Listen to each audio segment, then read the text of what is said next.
40,000 మంది రియాక్ట్ అయితే 40 మంది మీద ఏం జరగబోతుంది, ఎందుకు ఇటువంటి కుయుక్తులు చేస్తున్నారు అనేది జగన్ మాట్లాడుతారు.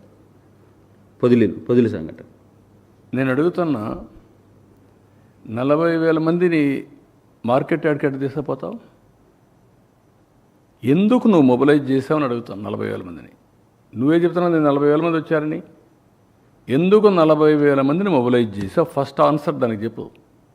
లా అండ్ ఆర్డర్ క్రియేట్ చేయాలనే కదా. మార్కెట్ యార్డ్లో పొగాకు కొనుగోలు చేసేది ఇక్కడికి 40,000 మందిని పంపిస్తే ఆ పొగాకు ఏమవుతుందండి? రైతు ఏమవుతాడండి?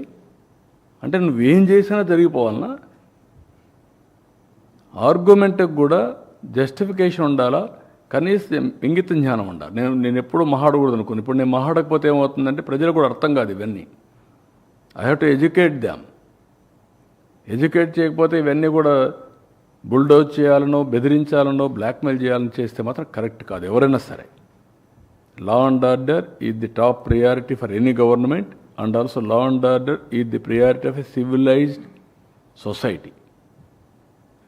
సివిలైజ్డ్ సొసైటీలో లా అండ్ ఆర్డర్ కానీ లేకుండా ఏ అమ్మాయినంటే అమ్మాయిని వీళ్ళ ఇష్ట ప్రకారం మొలాస్ట్ చేసి మాట్లాడితే మీకు మొన్న చూశారు నా కాన్స్టిట్యున్సీ, సిగ్గుపడుతున్నా. ఏం చేయాలి ఆ కుటుంబాన్ని? ఎట్లా ట్రీట్ చేయాలి చెప్పండి? డబ్బులు ఇవ్వలేదు, డబ్బులు ఇవ్వకపోతే చెట్టుగా వేసి కట్టేసి కొడతారండి మీరు?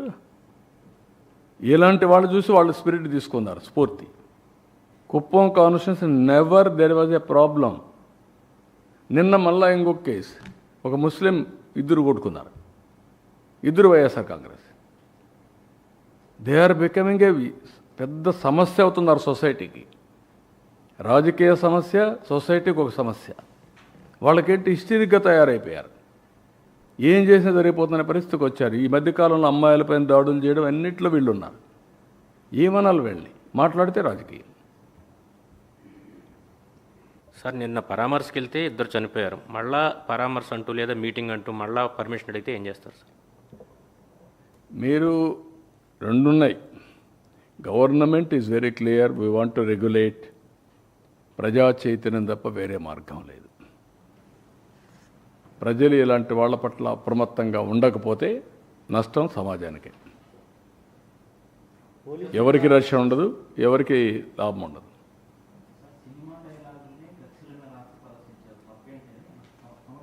That is what I'm saying. చంపేస్తే కూడా సినిమాలో చూపిస్తారు కదా, సినిమాలో మనుషులు చంపుతారు కదా, చంపితే తప్పేటి?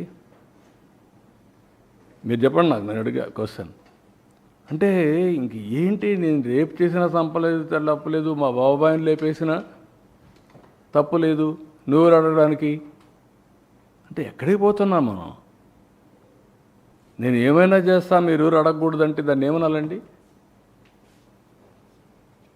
అలాంటి మానసిక స్థితి నుంచి రాష్ట్రాన్ని కాపాడుకోవాల్సిన బాధ్యత మనకు లేదా?